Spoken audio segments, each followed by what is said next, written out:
Hola, hola, YouTube, nos encontramos en otra video reacción más, el secreto del éxito de la cobija de tigre en México. Todos los créditos van al canal de Un Peso de Salsa, el que lo pueden encontrar en la cajita de descripción para que vayan a apoyar el video original, como de igual manera todas las video reacciones se graban en directo en mi canal de Twitch para que te pasen. Y pues claramente todas mis redes sociales me pueden encontrar como Sayalin Hell. Ahora sin más, comenzamos. Está tarde, la verdad es que es tarde.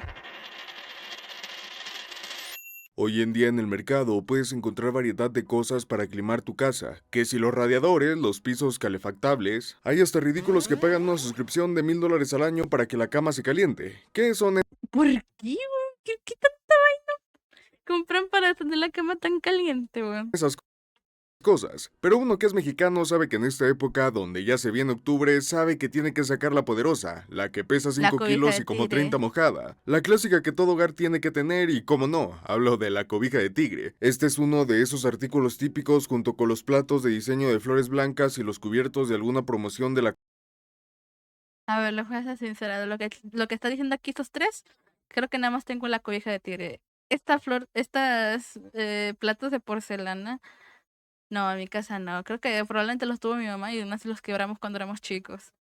Y de las promociones de cucharas, menos. Mi mamá siempre ha tenido que le han regalado del matrimonio, tal cual. Coca-Cola. Es de esos objetos que hasta tienen una aura mística, pues siempre han estado presentes en nuestra vida cotidiana. Los damos por sentado que existen y muchas veces ignoramos su importancia o incluso hasta su historia. No es hasta que vemos que prácticamente en cualquier hogar clase media y baja de México existen. Es que los volteamos a ver y nos preguntamos por qué tenemos una de ¿En serio? ¿En serio? Hinami solo se lo puso. Ah, qué chistoso. estas. Bueno, por eso vamos a hacer este video, ya que la cobija de tigre no solo es un meme que hace reír ñoras y chamacos por igual, sino un objeto que habla de nuestra tradición y hábitos de consumo, ya que a más de 50 años de su invención aún sigue calentando Terrible, no es de México. ¿Quién dijo que no? hogares mexicanos y se sigue comprando. Es más, hasta tú que tienes perrijos y rentas en un coliving te dan ganas de tener un pedazo de esta tradición. True. Resulta que durante años la industria textil en México dependió principalmente de su producción nacional. Entre la época revolucionaria, las políticas de importación de telas y materiales para fabricar ropa, alfombras, cobijas, lonas, lo que fuese, estaba bastante limitada, siendo que alrededor de un 3.6% de la industria nacional le pertenecía a talleres manufactureros. Y es que antes la forma en cómo se hacían todo este tipo de cosas era muy diferente. Hoy abres Shein y ves unas cortinas que se ven finas en las imágenes y resulta que te entregan pura tela de baño. Nah, en esos años el comercio de textiles era diferente. Solo las clases altas se podían permitir comprar en tiendas departamentales como Palacio de Hierro, ropa, cortinas, lo que fuese. Mientras que las clases bajas nos tocaba recurrir al mercado local que en su gran mayoría estaba lleno de artesanos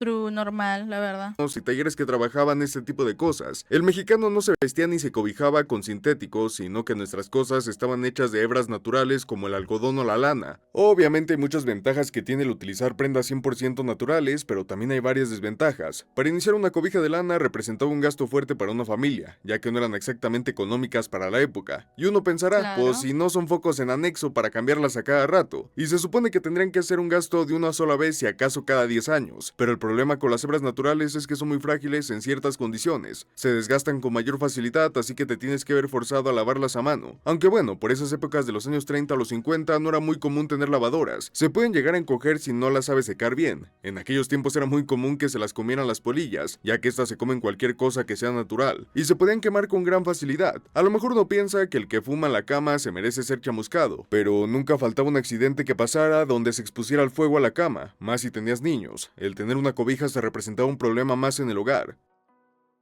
Ok, vale.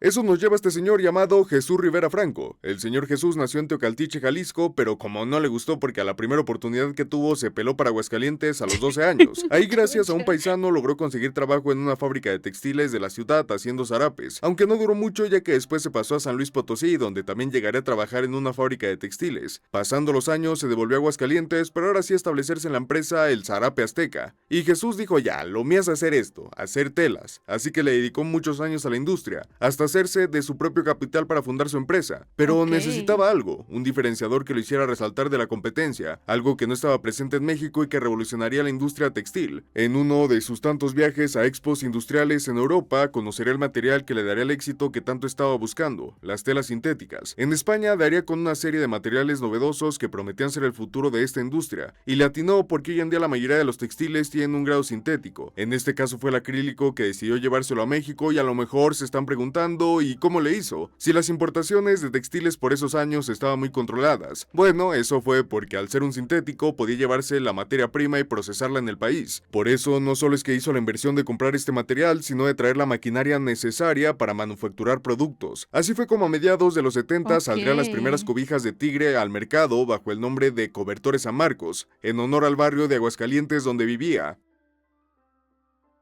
Los cobertores de tigre se distinguían por varias características que les daba una ventaja en comparación con los convencionales de hebras naturales. Eran mucho más resistentes al desgaste, las podías jalar, sacudir, golpear, que se atoraran en una pata de la mesa y no les pasaba nada, a comparación de las de algodón o lana que se deshilaban. Aparte de que tenían otra característica muy importante y es que tenían una capacidad para retener el calor muy superior a las otras. El algodón y la lana son ampliamente conocidas por ser transpirables, eso es bueno para una playera, pero cuando hablamos de una cobija como que no es lo más óptimo. Eso se resolvía con Ajá, el material claro. sintético que si bien era áspero, rugoso y hasta incómodo en algunas ocasiones, nadie me puede negar que estos cobertores te calientan en segundos, pero creo que una de las características de por qué se volvieron tan populares era por su precio. A comparación de hebras naturales, era mucho más accesible lo que cuidaba el bolsillo. A lo mejor ustedes piensan que esto le dio en la torre a muchos artesanos y fábricas clásicas, pero no, ya que en los 70 hubo una contradicción de demandas de textiles, pero ya para los 80 la producción aumentó, ya que gracias a empresas como Cobertores San Marcos,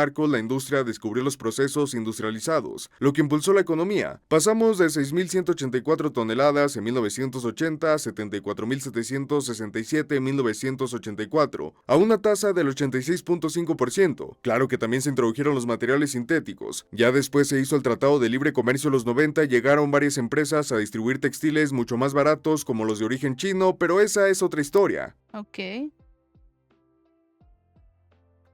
Y bueno, con estas características tenemos delante por nosotros al producto mexicano por excelencia, no porque fuese 100% de origen mexa, sino porque satisfacía todas las necesidades que el mexicano podía tener en ese entonces. Las familias ya no ocupaban cambiar sus cobertores tan rápido, eran bastante baratos en comparación, en una época donde los sistemas de calefacción no estaban tan avanzados. Digo, ni hoy en día los tenemos en nuestra casa. Una cobija que tuviera estas cualidades térmicas caía como anillo al dedo y es que no solo se usaba en casas ni en entornos hogareños. Esta cobija acompañó durante muchos años a la gente que ejercía trabajos duros en la intemperie, gente que tenía que cuidar rebaño, albañiles que migraban de estados del sur y no tenían dónde quedarse más que en la misma obra, ingenieros de camino que se aventaban la chamba de crear rutas cuando las carreteras federales aún no estaban establecidas, cirqueros que eran nómadas e iban de comunidad a ciudad una y otra vez, o simplemente gente que tenía que caminar grandes recorridos y tenían que descansar en algún lugar en medio de la nada. En todos estos contextos siempre, pero siempre tenía que haber una cobija de tigre, porque era la guerrera, la que aguantaba el castigo sin renegar y la que sabías que no te iba a dejar abajo. Muy seguramente está hecha así porque Don Jesús trabajó muchos años haciendo zarapes, y estos mismos se utilizaban en estos contextos, así que el cobertor de tigre no era solo un artículo más, sino que era una auténtica solución para solventar problemas y necesidades que muchos mexicanos tenían por aquellos entonces, haciendo que el producto se volviera masivo en cuestión de años. Los veías en los puestos, en las ferias, en tiendas departamentales, me atrevería a decir que fue el primer producto viral en México antes de que tan siquiera existieran las redes sociales, primero Sí. porque su reputación hablaba por sí sola. Todos sabían que esos eran los que salían buenos. Aparte son imposibles de no reconocer. Un estampado monocromático con algún color, azul marino, negro, rojo, verde y con la figura de un tigre en la selva. ¿Cómo no te vas a acordar de eso? Tanto fue su impacto que a los pocos años comenzaron a salir imitaciones hechas con materiales más económicos. Algunas otras con materiales más suaves y a color, pero nada como los originales. Lamentablemente toda esta historia tiene un fin y en 2004, con la creciente presencia de los textiles chinos, los productos más baratos y la competencia global, la fábrica original fue desmantelada, pero no todo se perdió, No. ya que los derechos y mucha de su maquinaria fue vendida a la empresa Monterrey Tziza, quienes actualmente aún comercializan el producto. Ok. Nah, Pero a todas triste. estas, ¿por qué un tigre? Hay muchas Es lo leyendas que de iba a que hablan decir. sobre el por qué hay un tigre en cada colcha en México, pues lamentablemente el señor Jesús Rivera nunca dio una explicación de su diseño, y tampoco No. podemos preguntarle ya que falleció a los 91 años en el 2009. Pero por lo menos muchas personas piensan que se trata simplemente de un diseño exótico. Al contrario de ahora, las imágenes tenían un mayor peso ya que no podías buscar lo que quisieras al instante. Cosas como un tigre eran vistas como exóticas ya que pues muchas personas nunca habían visto uno y tenerla estampada podía ser atractivo. También hay gente que piensa que fue porque cuando Ah, las mojabas tenías el peso real de un tigre. No lo dudo, porque en un descuido te andan sacando una hernia, pero no está confirmado. Una de las teorías más aceptadas es que tal vez el diseño fue inspirado de otros cobertores que ya se hacían en Perú desde 1888 por la fábrica de tejidos Marangani, donde hacían cobijas con diseños bidimensionales de tigres. Es más, hasta son indumentaria de la Waconda de Mito, una danza ritual de los Huanca, un grupo étnico de Perú. Como ven, sus cobijas son muy similares a las nuestras, ok. la diferencia más grande es que en nuestros diseños son escenas que representan a los tigres en entornos como la selva, y no solo representaciones vistas de lado. Puede que el Señor Jesús haya visto algo acerca de esta empresa y sobre esta danza para tomar inspiración y hacer sus cobertores, o a lo mejor solo le gustaban los tigres y ya, nunca lo sabremos. Así que no. Claro, what the fuck, como que estamos viendo una cobija de un tigre, para que veas. Dice, what the fuck, pero siempre fue clave, siempre lo fue, hijo. No sé por qué lo dudáis. Todo lo que parece tan simple lo es. A veces esas cosas que todos tenemos en casa guardan una historia más interesante de lo que parece. Digo, que todo México tenga uno de estos no es casualidad. Y como ven existe un porqué. Razones de por qué hasta la fecha se siguen comprando y cómo se ha metido con fuerza hasta la cultura popular de nuestro país. Y mientras haya un mexicano con frío, va a haber un cobertor de tigre. Eso es verdad. Wow. Bueno, a final de cuentas creo que hasta la fecha va a seguir y seguirá el furor de, oh, necesito una cobija de tigre, weón. No importa, siempre va a haber una familia mexicana que sea muy mexicana, weón, que tiene una. Mínimo una. Porque salen buenas, salen realmente buenas y son muy duraderas, la verdad. Claramente, pues ahora, como dijo, hay más materiales mucho más baratos y pues tratan de cubrir todo eso porque pues son mucho más eficientes económicamente como al bolsillo, ¿verdad?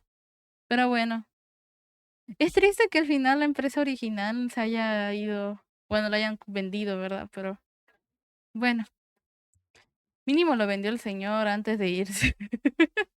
Lo vendió en 2004, se murió en 2009. Así que bueno, como que supongo yo que pudo haber sacado alguna ganancia y como que ya lo vendió, así que no se fue a bancarrota, así que cool, bien.